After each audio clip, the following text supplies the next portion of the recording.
for today's motion. Representing the government's team, I would like to welcome Ms. Iliana as the Prime Minister, Ms. Taksha as the Deputy Prime Minister, Ms. Olivia as the Government Whip, and the reply speech will be delivered by Ms. Iliana. Next, representing the opposition's team, I would like to welcome Mr. Hanafi as the Leader of Opposition, Mr. Hazim as the Deputy Leader of Opposition, Mr. Ibrahim as the Opposition Whip, and the reply speech will be delivered by Mr. Hanafi. Ladies and gentlemen, I will now introduce the distinguished adjudicators for today. Please welcome the first adjudicator, Mr. Tariq Mehtab, the second adjudicator, Ms. Chloe Fukarian, the third adjudicator, Mr. Hasbul Hadi.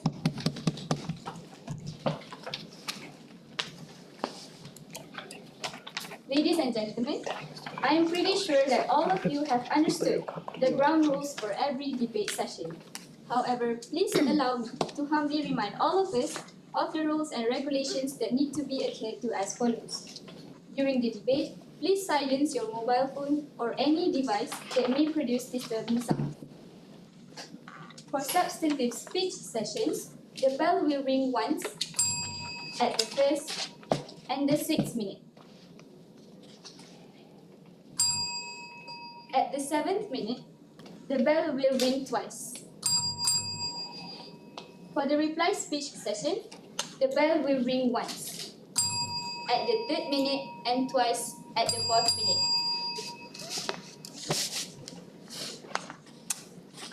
Ladies and gentlemen, please be informed that the motion for today's debate is, this House prefers a world where individuals do not fear death. To open the debate, I would like to call upon the Prime Minister from the government team, Ms. Iliana, to propose the motion. Please welcome. Here.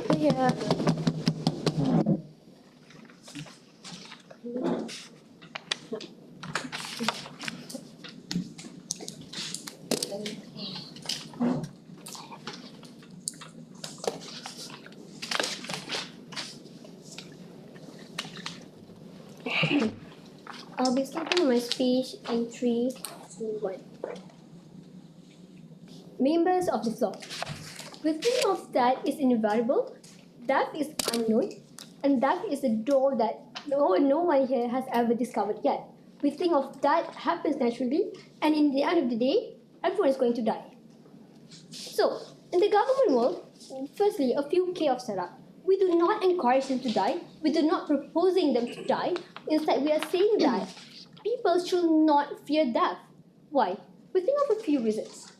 We talk about dying as something that is inevitable, something that is scary, something that makes us think that, oh my God, am I living in the right thing? Why am I doing it? Will this lead to my death? And etc. We think of that as something that is unknown. We think of it as something that we do not want to go through in the first place.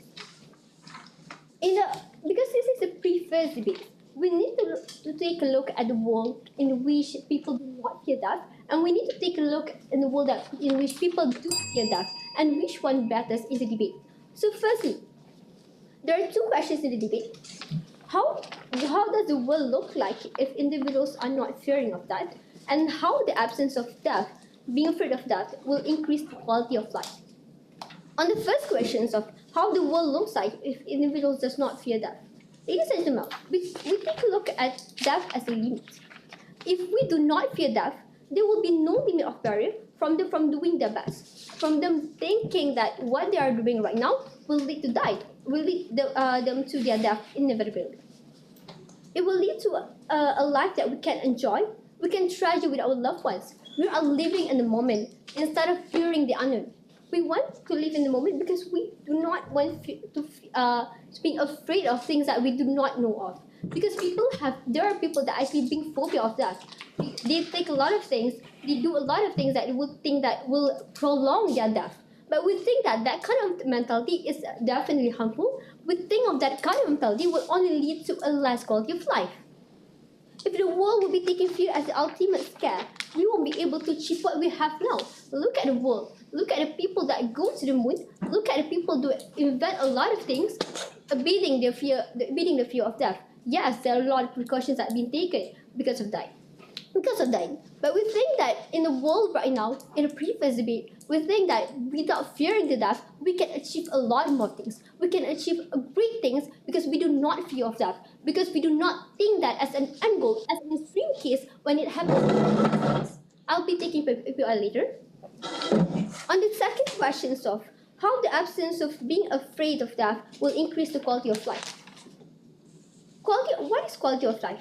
And our goal in the government TV is to actually prove to you that by not fearing death, everyone have the right to actually have a dignified life, to live a dignified life in the first place. So what is actually, back to my questions, what is actually quality of life? People won't be trapped by the fear of death, which will make them want to be able to elevate themselves. People won't be trapped in a box of fearing the death, the inevitable that is going to happen in the end of the day.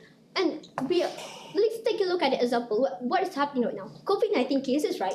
When COVID-19 spiked, the world was scared to death.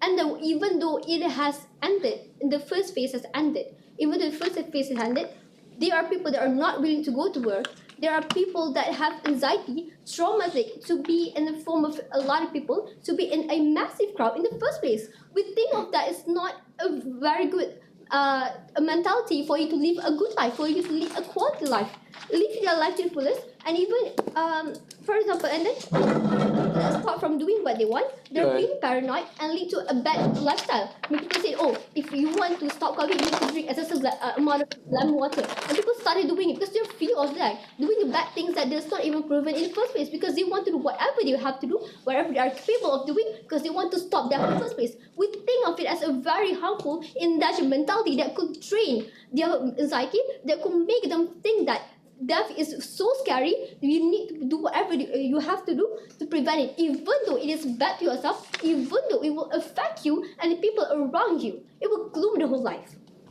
I'll be taking your eye, please. Are you okay with people going out during COVID and spreading COVID and causing thousands of people to die? No, I'm not thinking you are being afraid of that. You do take precautions, but not being too afraid of it until when the government says, "Hey, we have ended COVID, you have to take vaccines, and it's okay for you to not wearing mask." And then people say, "Oh no, I'm still not okay because I'm going to die. COVID is going to lead to die." In the end of the day, we're not thinking that, oh, you can actually, we're not saying that you can die in the first place, but we're talking about quality of life. The mentality of saying that we do not want to fear death, because death will only, fearing the death will only lead to inevitable things that makes you feel anxiety, that makes you feel scared of what's going to happen in the first place. And they stop from doing what they want, and even if we want them to live their life to the fullest, because we want them to have a dignified life, living the life to the fullest without thinking of fearing of stuff. We think even if it goes wrong, but hey, I did it. Hey, I made it. A lot of people that went through a lot of things, and at the end of the day, they made it. At the end of the day, they have made it. Please. Does that assumption not rely on the fact that these people are going to be able to make it? You don't prove that they are going to make it when they die.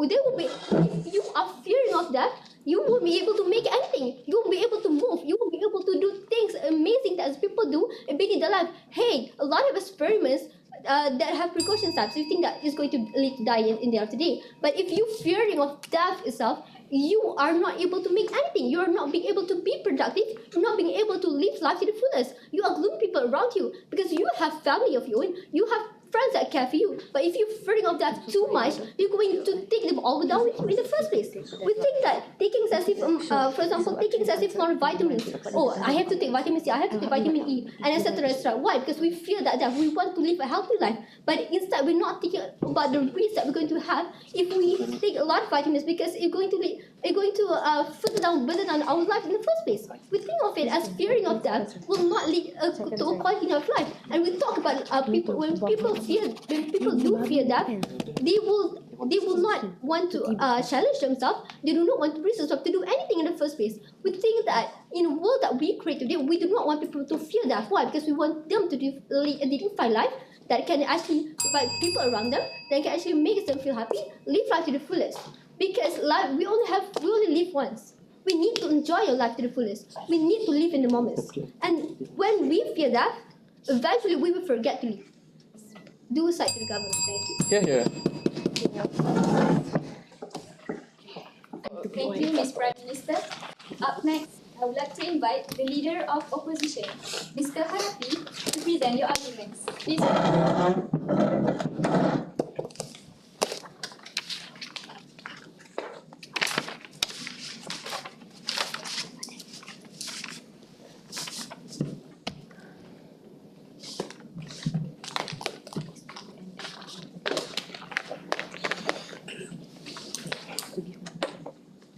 I'll start my speech in 3, 2, 1. A world where people do not fear death looks like you are not fearing death for yourself, and you are also not fearing death for your loved ones, your families, your mom and your dad, right? In status quo, people are fearing death. What does this look like? It looks like preservation of your own life, wanting to live longer, stay healthy, going to the hospital if you're sick, and it also looks like taking calculated decisions whenever you're doing something right. Before that, moving on to some refutation. One refutation, then, they argue that people can now live in the moment. I'll argue why people can still live in the moment even with the fear of death. Here are 3 reasons why it is true. First, that fulfillment can be done with safety measures anyways. Understand that they never told us why, with the fear of death, they can never do this stuff. They can never take the first step when you can always rock climb, you can always go to the top of the moon with safety measures, right? But second reason is that living life to the fullest can be done safely. I already explained this. But third reason is why on our side people are still motivated to take risks in status quo, because they argue that people will now innovate, people will now go to the moon without the without the fear of death. Understand that in our side people will still want to take this risk because people want a legacy. Understand why this is relevant, because on our side people will still go to the moon, people will still innovate. But understand that in our side people will be more likely to innovate, people will be more likely to take risks. Why? Because there are safety measures, because we can ensure that they get their goal. Understand that on their side, they assume that okay, you can go to the moon,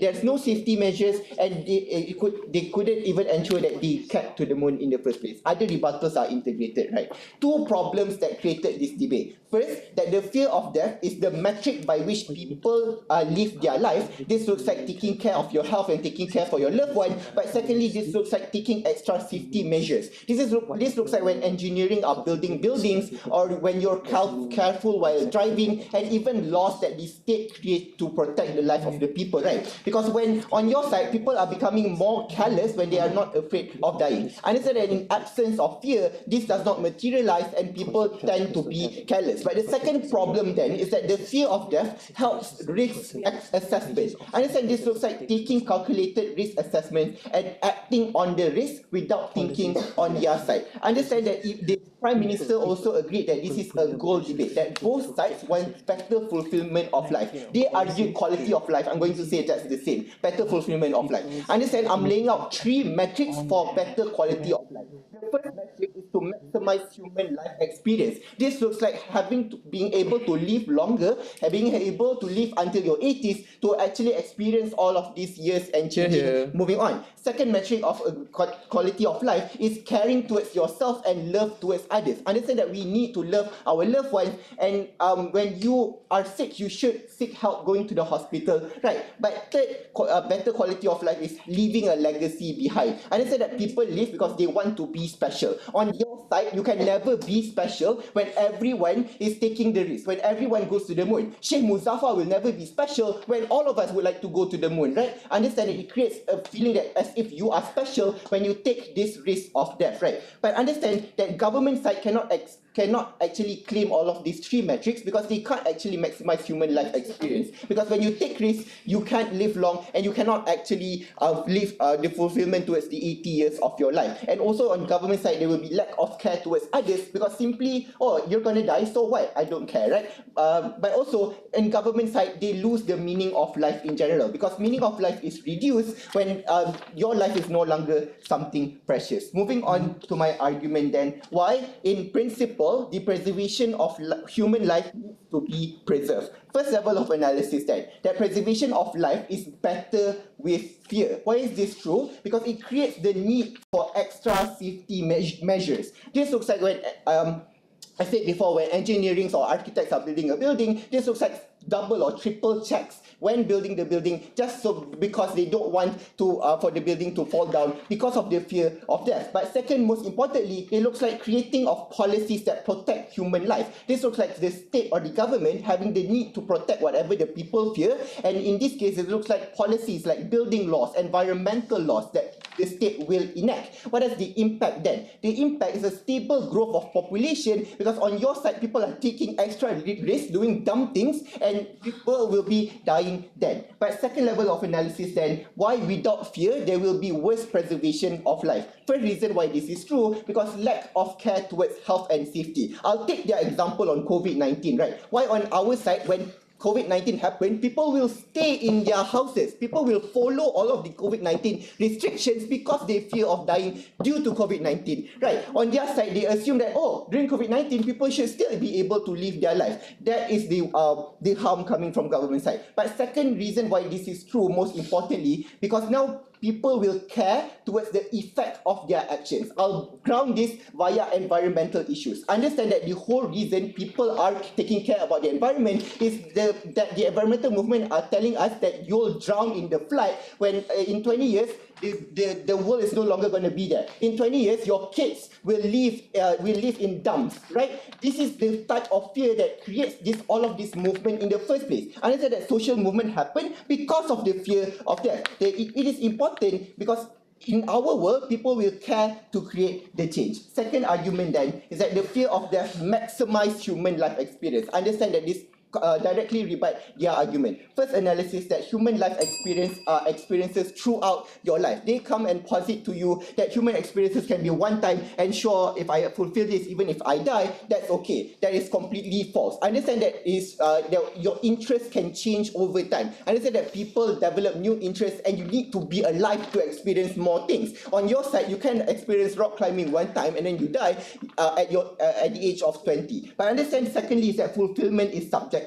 Understand that different people have different fulfillment, and people do not actually know whether that is their fulfillment or not. And we already posited to you that fulfillment can be done safely. On our side, we ground this issue, making that people will now react properly towards restriction or laws that was created because of this fear of death, and also stakeholders like the government will care to create laws that protect these people due to the fear of death, right? Thank you.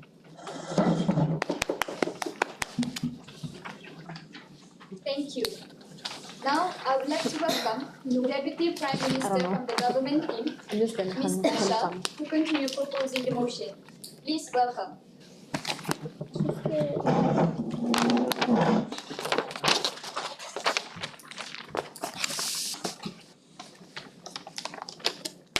I'll be beginning my speech in 3, 2, 1.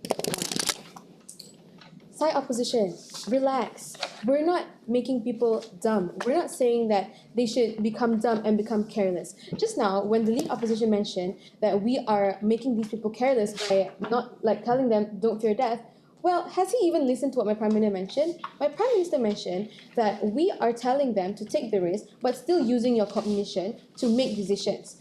And then, my Prime Minister also mentioned about how death is inevitable, hence the fear. We understand that. But why should you be scared when you don't know when, how, why, where you're going to die? Why are you giving yourself that much of anxiety? And we already justified with our definition earlier that the fear of death is not making you 100% dumb and be like, oh, I'm going to jump off a building. No, we are saying that you should not fear death, but at the same time, you should definitely use your brain. So, side opposition is saying that they will still have innovation, but they are plastering this fear with waterproof stickers saying, safety measures. Well, our side also has safety measures. That's what we already put down on the ground since the beginning already. We already said that we want people to not fear death, because at the same time, we don't want them to fully just jump the gun, just jump off a bridge. No, we are telling them that you still need to use cognition. Therefore, we still have safety measures. Next, when the LO mentioned about how we should keep the innovations special. wait, are we gatekeeping innovations now? Special? Okay, you want someone to be special. That's great, but everyone will be special. Let's say someone made the first theory, but then the theory will be built up with research coming through. Everybody will get cited. Don't worry, you're still special. Okay? And then next is when the LO mentioned about COVID and how we as government were thinking about how during COVID itself, people should go out. No, we were talking about the fear that still looms around post-COVID because it's affecting us until now. And we understand that COVID is still going on, which is why we are saying that this fear should definitely be limited because when you fear everything so much, well, it's going to bring more harm to you. Yeah. Sorry. So next, when he said that people care to create change, yeah, but that's the thing. With fear, the change is very limited because when there's a slight chance of death, then what happens then? You're just going to give up the change? You're just going to stop doing something? Please clarify that, opposition. And then next, when you are saying that they should, with the fear of death, you actually react properly. As I said, plenty of times we are reacting properly. So I'm going to be moving on to my own point while also reinstating my next point. So quality of life will increase, right? So what happened during COVID? We have a lot of aunties sharing COVID messages that have yet to be proven right. This creates more anxiety towards people and creates the fear of death. It looms and looms and looms. We're saying that you should not care because you should care, but like these messages, they're not proven to be right. So why create fear all the time when you should at least have a tiny bit of confidence? Touch grass, everyone. So next, moving on to reformation and innovation, right? Thank God for the creation of bus. If not, we wouldn't have been able to come to this place. Thank God for the creation of light bulbs. If not, this room would not be lit. So, talking about light bulbs, Thomas, when he created light bulbs, he had to experiment. He had to do this, he had to do that. And when he experimented, he does put himself at the danger and at risk of death. So our past innovators took the risk, and thanks to them, we have found new principles. We have found new innovations that has helped us so much. Thank God for technology, right? So this fear that side opposition is siding will lead to less productivity because in the end, people are always going to say, oh, I'm going to die anyway. Why should I explore this? Why should I explore that? When that same energy could be used to actually doing something good. Now, let me give an example, right? So we want to create a new vegetable. Let's say that we want to create a new innovation of vegetables. So we are combining the genotype of two existing vegetables, tomato and potato. So as themselves, we know that we can eat tomatoes and potatoes. It's safe unless you have allergy reactions. But humans might feel like, people with immense fear of death might feel like, oh no, if I combine the genotypes, what if it gets dangerous? What if I get diseases? Yeah, but at the same time, what if this vegetable is easier to make and might help poverty? You see, the huge issue here today in this debate is the what ifs. That side, opposition side, is talking about what if we die. And our side is, yeah, but what if it brings more benefit? And this will lead to more motivated individuals because what ifs constricts one's productivity, curiosity and knowledge, and they should definitely explore the what ifs because as much as something might bring harm, there is still the possibility of it being great. So what will happen when we have innovations? So the economy will rise, and with the innovations and reformations, as I said, economy will rise, and this will improve the world, which will then benefit our stakeholders as a whole. And what will happen when we have a better quality of life, we have innovations, and we have a good economy? Well, all of this will create a ripple effect where a rise of economy will lead to productivity of people, and then with rise of economy, we also have incentives to increase the infrastructures. You see, our best case scenario for our side is that everybody gets a dignified life, everybody gets a good quality of life, everybody will get a chance to do something. And as they mentioned earlier, well, you won't feel special if you allow so much innovations. Yeah, but that's the thing. Everybody has a chance to do something. Literally everybody can study something. That's our best case. And what about our worst case? Our worst case is that status quo will remain. And is it really that bad compared to theirs? I mean, their best case is that people are more careful, which is honestly already status quo. We want to strive for the betterment. Why are we just staying here? And then their worst case scenario is their quality of life is bad and they will lack in innovation. And as much as opposition might say, oh, we don't like innovation because we take safety measures. Yeah, well, we do too. But our safety measures also include cognition. But we're just saying that let's just not care too much about the what ifs. Let's actually bite the bullet and risk it all. So aside government opposition, we believe that you only live once. So give it your all. Do not live with regrets. Do not die with regrets. Because who wants to die with regrets? What are you even living for then? Thank you. Here. Just help me fill in this one. Thank you, Mr. Deputy Prime Minister. Up next, I would like to invite the Deputy Leader of Opposition, Mr. Hazim, to present your arguments. Please welcome.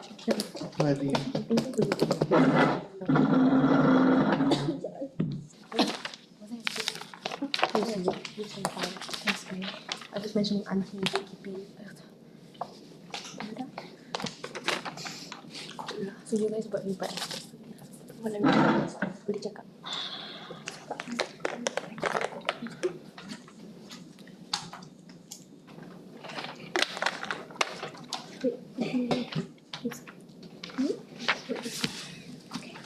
Okay. This is what this.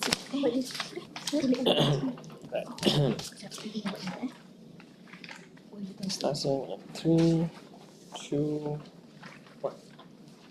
Panel, notice how side government is trying to prove and is debating in a vacuum where they are trying to assume that the whole generation of human race who in status quo lives with the fear of death has not made any innovation necessary. They are trying to debate in the fact that, because people fear death so much, there's no innovation. Now what's happening here right now? Where's all the lights coming from? Where's all the buses coming from? Where in the world did the COVID vaccine come from so quickly without the fear of death? It is because of the fear of death, because the people fear getting hurt, getting harmed, that people actually strive to create more innovations, strive to create a better world, strive to create a safer world. Why, panel? Is because they care about the sanctity and the sacred life. Necessarily, government side has to prove that suddenly, flip the switch, everybody does not fear death, we progress into Star Wars age, there's lightsabers everywhere, there's laser blasters everywhere. They have to prove that because they're saying, if there's no fear of death, innovation will skyrocket. But that's not going to happen. They never prove that. Number two, you have to understand, panel, when they're talking about innovation, there's no incentive, so on and so forth. You have to understand, there's many other incentives. Money, there's subsidies, there's MNCs who actually incentivize people to innovate, but in safe ways, following the safety precautions. Secondly, there's also legacy, like what my first speaker has talked about. People want to live to create legacy for their loved ones, for their kids, and also to create a mark of fame on them. There's a reason Nobel Peace Prize is there, because people want to say, when they die, look at this person. He achieved this because he achieved something so great because he followed it. He managed to extend his life to a point where his life became meaningful. He contributed to the society because of it. Now, also notice one more thing, where government side is trying to argue that the government side is trying to argue that suddenly, because the fear of death is there, people are stopped from having all their intentions to live out their life to the fullest, so on and so forth. They fail to acknowledge the fact that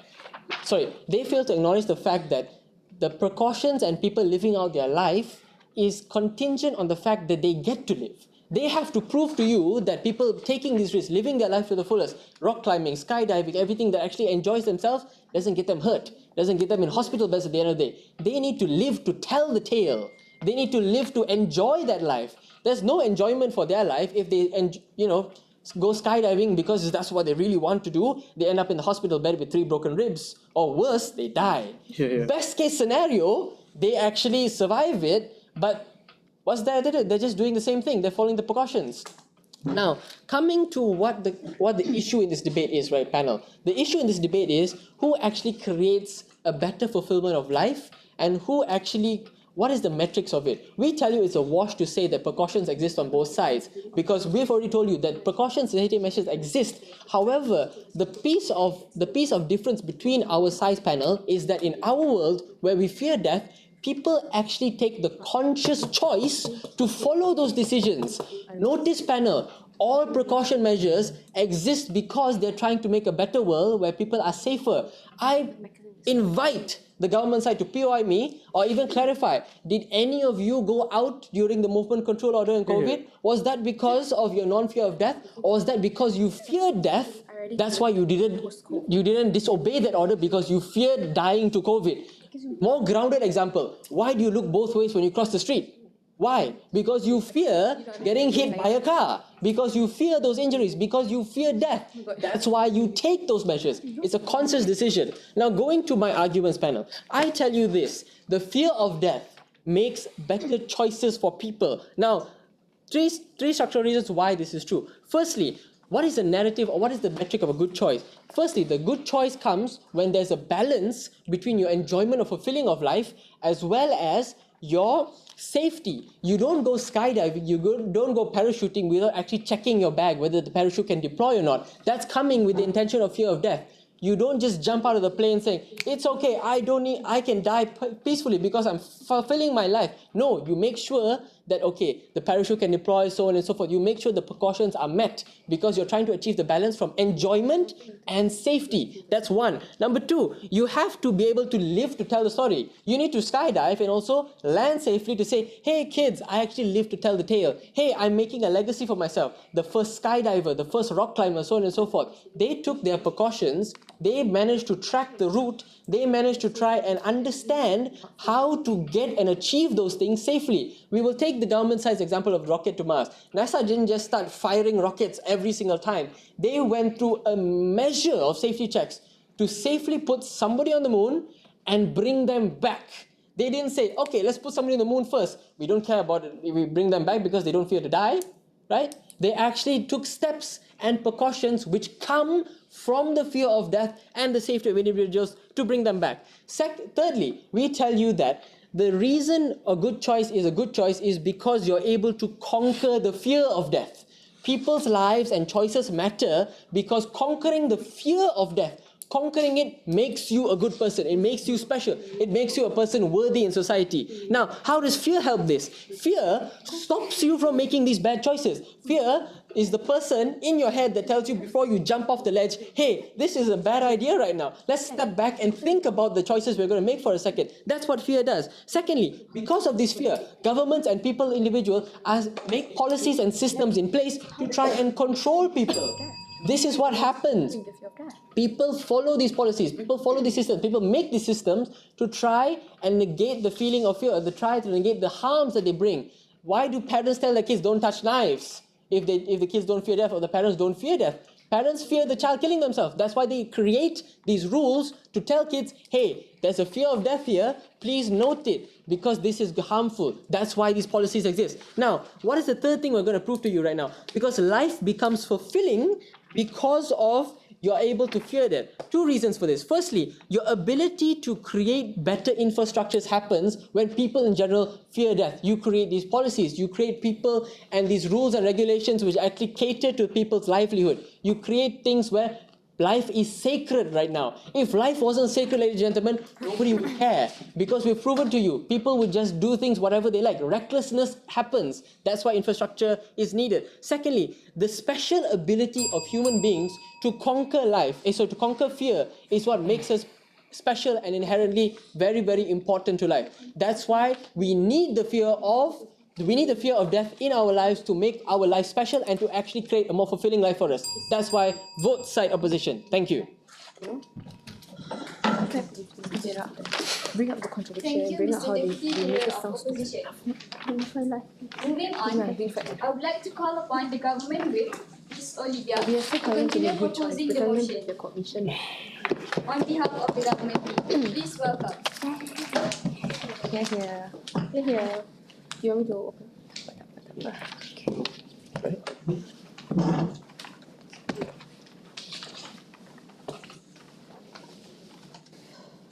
I'll be starting my speech in 3, 2, 1. Members of the floor, fellow edges, as well as our lovely opposition team. Now, firstly, before I start, let me just re-clarify again the motion, which is this House prefers or proposes a world where individuals do not fear death. Now, firstly, I believe by my Prime Minister, we have already stated what is fearing death, what is not fearing death. So now, death is inevitable. Everybody will go through death. We will go through that. Here, government here is firstly stating that yes, death will happen, but we won't be controlled by the fear of death. That's why we are not afraid of death. Now, firstly, I would like to highlight that side opposition here is a little bit contradicting. Now, firstly, you mentioned that you guys fear death, and then now you bring up conquering the fear of death, where it stops people from making bad choices. But they don't really highlight, they did mention about kids not fearing death, and that's why they won't go and touch a knife. But not to put on the example, but kids do not know even the concept of death.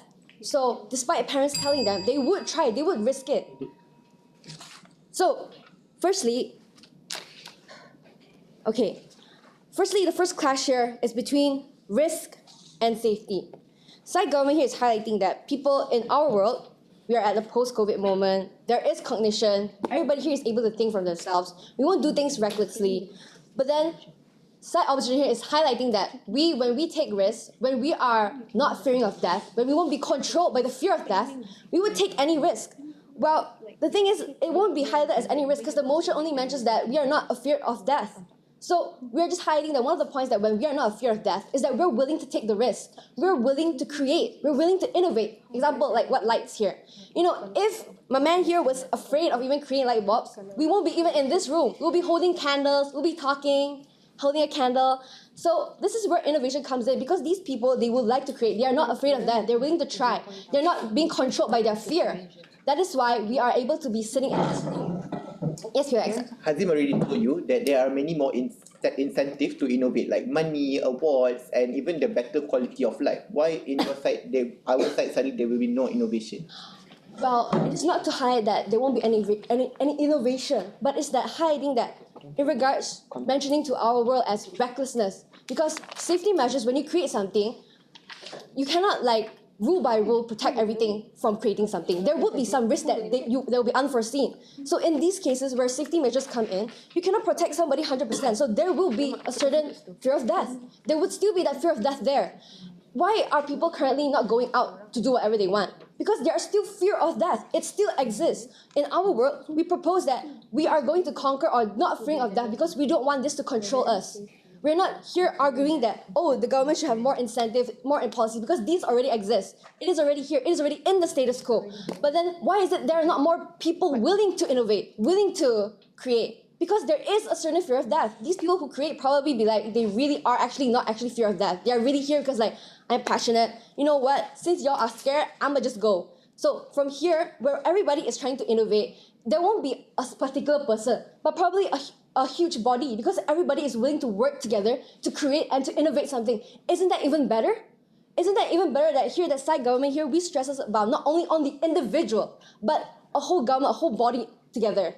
Now, side opposition here, this mentioned that your incentives are provided, Nobel Prizes are given, everybody feels, not everybody, somebody feels special. Side government here is highlighting that not only these individuals, but everybody gets a chance to be involved. Everybody is willing to, because you know what? We're not afraid of death. We're willing to come in, we're willing to cooperate because I'm not afraid. We're not going to take the COVID example because that's a little bit too extreme because that is towards health.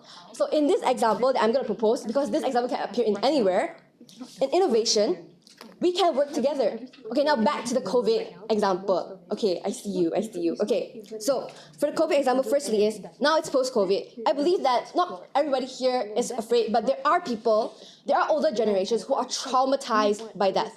They choose to segregate themselves from their loved ones, from their families, in their own homes. So now I won't add on new points which are probably not mentioned, but I just like to highlight that this segregation is actually from anxiety. They are anxious because they are fear of death. The fear of death has controlled them to even restrict themselves for even socializing, for even building relationships with their family. As mentioned by my PM and my DPM, that anxiety exists when you fear death, when you extremely fear death. Mental health issues exist. Anxiety exists, depression exists. So when we are a fear of death, when we have extreme fear of death, it will restrict you to do anything. Some people will go through high anxieties, probably couldn't even function. So now here we're mentioning that when you conquer that, when you not fear death, you won't be restricted that much by your fear. Do you know how it feels like to be controlled by your own fear, your own anxiety to even talk? I believe that nobody here wants to feel that, right? We inside, yes. Your example of anxiety to talk, first how it relates to the fear of death, but also anxiety and mental health issues also exist. It's symmetrical. Yes, it is symmetrical, but death highlights it. When something is unknown, it is natural for us to be afraid of it. So where does anxiety come from? I don't want to go into a psychological debate here, but where does anxiety stem from? It stems from the unknown. You're afraid of something that you cannot control. So anxiety is something that exists in everybody. It is a natural system to help you be afraid of death or to do safety precautions. So that is why we do not simply highlight the word safety precautions, because in your cognitive ability, these exist already. Mental exists, as you mentioned, and you agreed that the status quo, mental health and mental things already exist, anxiety already exists. So this is actually a natural ability of the human to be afraid of death. So now, we are hiding that anxiety will actually widen and even amplify when you are afraid of death. I will be afraid to even go into this room to actually talk. But here, I'm conquering my own anxiety. I'm conquering the fear of death because I'm here willing to risk it. And death in here might not be, will be definitely inflicting towards like passing away. But also, I would just like to highlight that at the end, we all will die. And then these experiences sometimes, even though it might be physical or mentally, but some people, they might be mentally inflicted to the point where they will kill themselves just because of some experiences that will lead towards this cause. So here, side government here is mentioning that you only live once, and we try to not to be controlled by fear. With that, I rest my case. Thank you. Members of the hall, please control your voice and limit your movement while debaters are delivering the speech. Thank you, Ms. Government Whip. Moving on, I would like to invite the opposition whip, Mr. Ibrahim, to present to us. Please welcome. Continuous research. You want to always be because you want to be. But as soon as towards the right, that also to like this because right. Innovation takes into the society. But no, because working. The thing is, research is not about special, not special. It's for the group. Exactly. Instead of feeling like someone is taking my theory, you're like, oh, someone's building up my theory. Because the memory research is so annoying. It must be on my research. One second. Show me constant research. That's why it's not like what? It's memang dah ada. So like these people don't have to. Okay. Apa dia? Man. Okay, let's keep to the manual.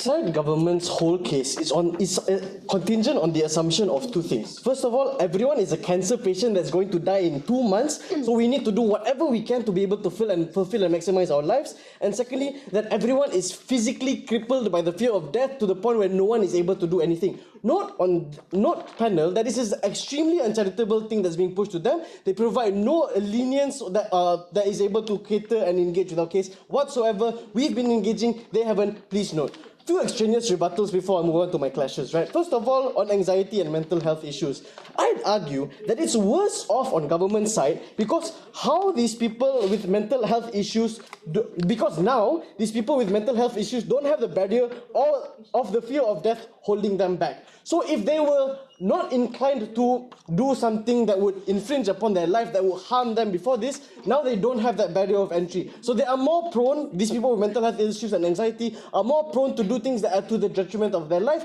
This could lead to death. This could then translate into more people dying and more people losing their loved ones. We tell you that this is an extremely big harm that they necessarily had to prove throughout all of their speeches, which they didn't. Secondly, on old generations traumatized by death, note that this is new material coming from government. Please don't credit this. But engaging on that even then, right? We tell you that all generations traumatized by death is an important thing because in the instance where people are old and people are sickly and dying, what is important then is that they're able to preserve their life and maximize whatever they have with the time that they have left. In the instance that they are old and they're sickly and they're dying, they want to do things that they're able to leave a legacy and they're able to leave an image by which their predecessors are able to follow.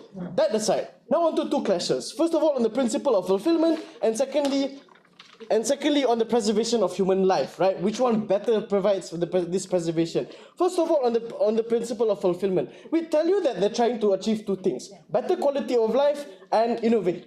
and innovation. We argue that this isn't mutually exclusive because they had to prove, which Hazim mentioned, that the absence of this fear is the only thing that they will be able, that is the only thing that will be able to allow them to achieve these things that they're trying to achieve. We tell you that this isn't the case because all that they have posited to you, and this is their best case, right, is that people now are more inclined to take risky acts. And that's it. Like, in the hope that this risky act is able to achieve some form of fulfillment. We tell you that they necessarily had to prove that these risky acts necessarily equated to a certain level of success that they were able to achieve. Because in absence of that probability, what then happens is that you're going to be a rock climber who isn't necessarily able to even fulfill your rock climber. So, you're going to go onto a mountain or a rock and you're going to be able to climb it, but if you die then and there, you don't achieve any form of fulfillment, you don't achieve any form of legacy, which Hanafi pointed out, which they didn't engage on. What then happens is that you die without leaving anything behind and without any sense of fulfillment. That is something that they didn't prove. That is a harm that still exists on their side, and they haven't engaged with us even then, right?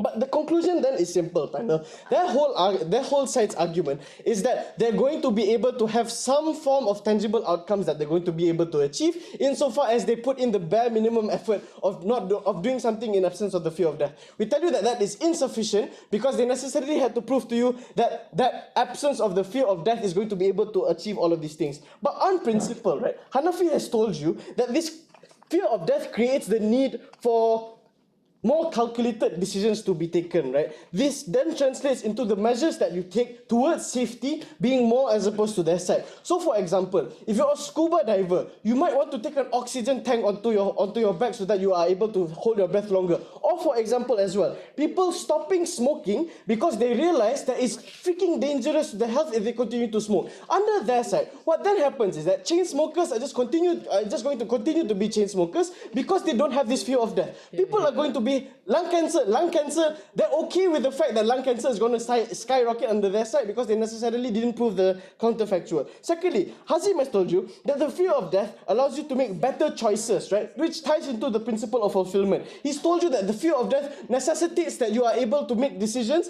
that allow you to maximize whatever you're able to do in the span of life that you have within this period of life that we've been given. So as opposed to taking risk and dying at the age of 20, now you are taking the risk that is proportionate to your probability of living, and you're going to be probably able to die at the age of 60 or 80 and have achieved more things and thus have fulfilled more things under your side, which proves principle of fulfillment under our side. The conclusion then is simple, panel. Understand that our side is able to garner more fulfillment in a longer span of time, whereas theirs is minimal at best, considering the fact that you're going to be able to do things that necessarily infringe upon your life and don't necessarily translate into any form of outcomes of fulfillment in and of itself. If you die, you die. You don't fulfill anything before you die, oh well.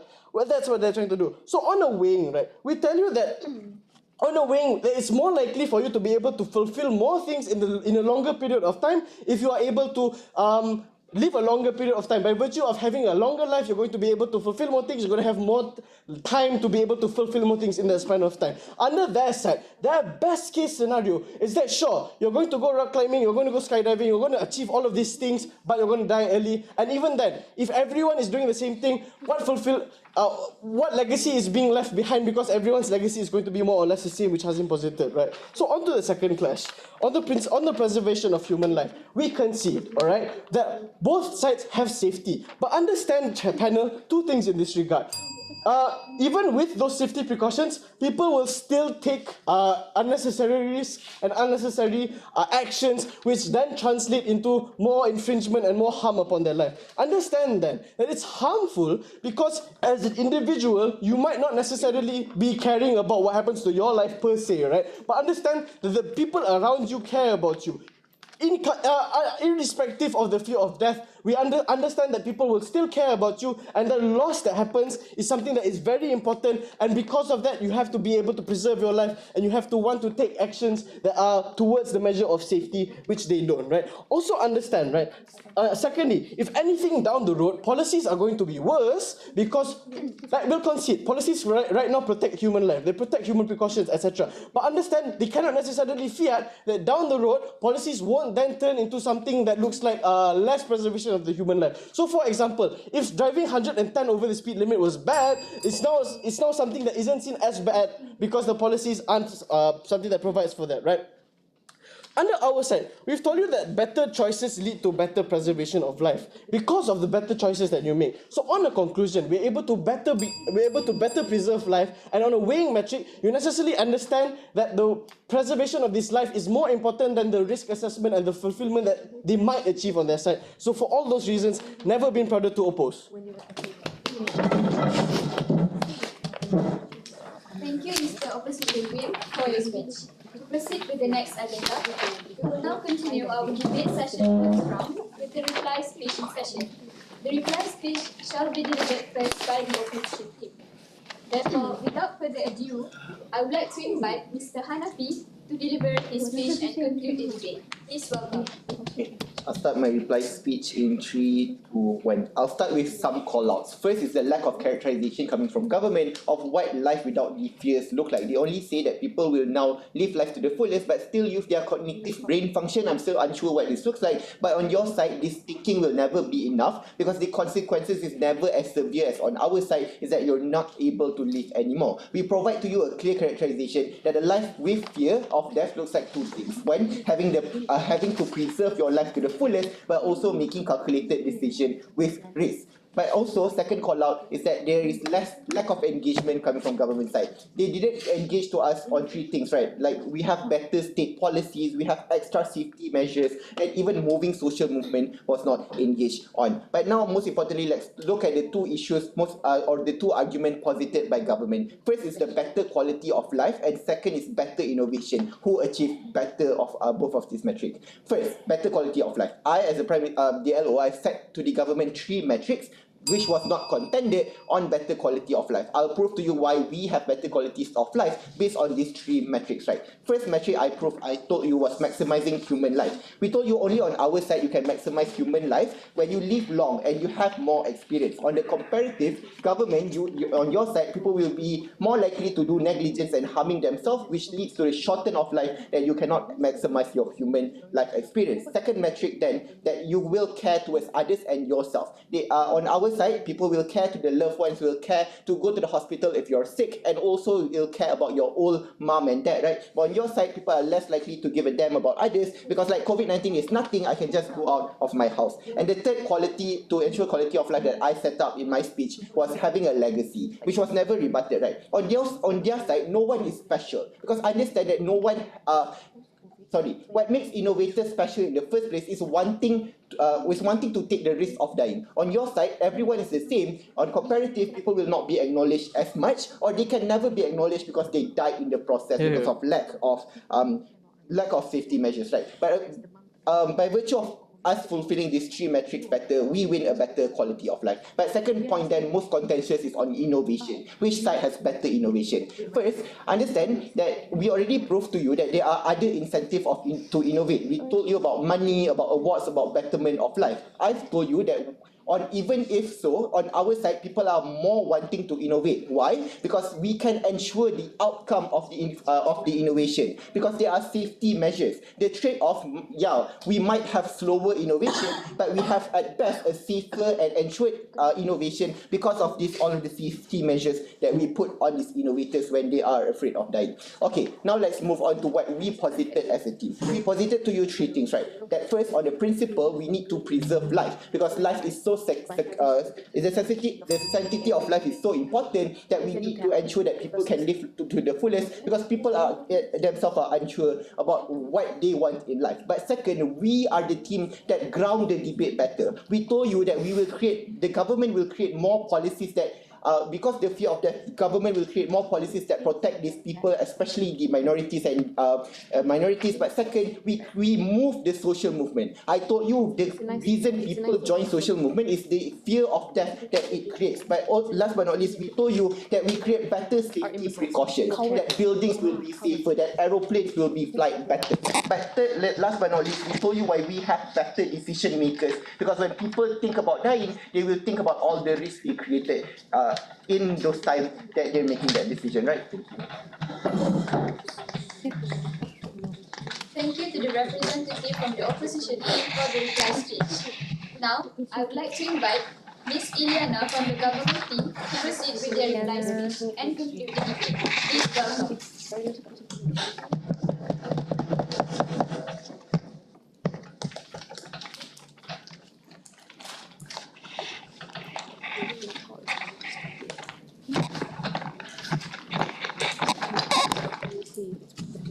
Second speaker already mentioned.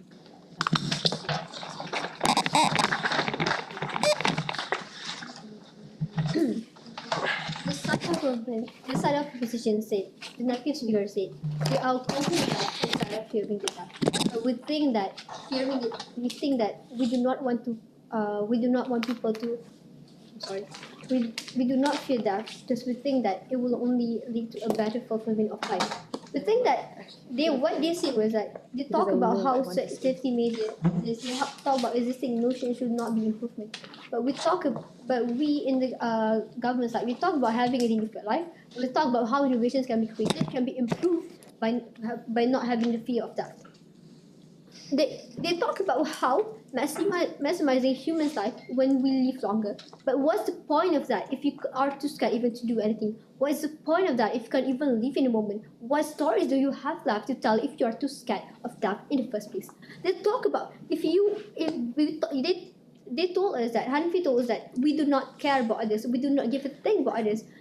I'm not saying that fearing the death is not welcoming the death. We do care about others. We do care about other people, but we're not saying that we're welcoming that we're not saying that we're welcoming the death, but instead we do not want to fear the death. We do not that to trap us in the box in which we have the constant fear of the unknown, because death is unknown, that is inevitable. We do not know what the door the death holds in the first place. They told us Hanafi told us how safety measure with safety apa tu? I'm sorry. They have safety measure, but we talk about we do have that safety measure in the first place. We do have that conscious, even though we do not fear death in the first place. We do not just act on the gun. We do not just act whatever we want to do in the first place. They talk about not giving the things about others, but they are just being cowards who are stupid. They talk about they said that we are talking about pre-COVID, but instead we're talking about post-COVID. We're talking about what happened. We're talking about how the fear grounds us to do things that are better in the first place.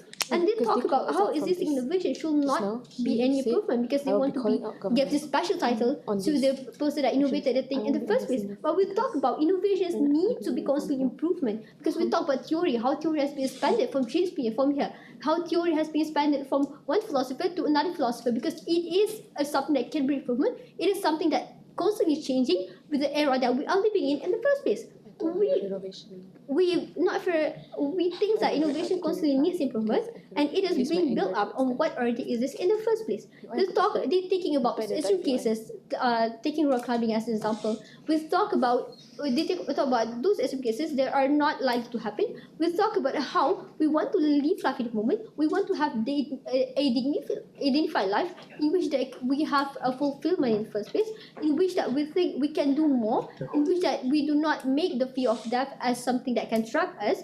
It means that they talk about how taking a risk and can garner more fulfillment, which is not true. But we talk about how we can garner those kind of fulfillments by not fearing of death, by not fearing of taking the risk, by not fearing of what ifs, by not living in a constant what if throughout your entire life. We talk about how it will affect our life in a bad way, how not fearing of that will eventually make us a better person, will eventually make people to have a dignified life, because everyone here deserves a dignified life that is not constantly being trapped by the fear of that. Everyone here deserves to live in the moment with the people that they care about. Everyone here deserves to have that kind of life instead of being trapped by that constant unknown fear that we all are scared of. We do not want them to being held down by this kind of fear that we do not even know what it is about in the first place. We talk about it in the government side. We think that having a dignified life, having more productivity, if we do not we fear that, because we'll be taking the risk. So because we'll be taking risk with the conscious, we think that what we do is to ensure that every single person in this life deserves to have a dignified life. With that, I've never been part of the purpose. Makan dah. Thank you to the representative from the government for the reply stage. Ladies and gentlemen, we are now reaching the end of our session today. Congratulations and thank you to all debaters from both teams for a wonderful, informative and fruitful speech. Thank you so much for your cooperation and for your time spent here in this debates round. We will now give some time to the adjudicators for the discussion of the results. In the meantime, all the debaters may wait in the room next to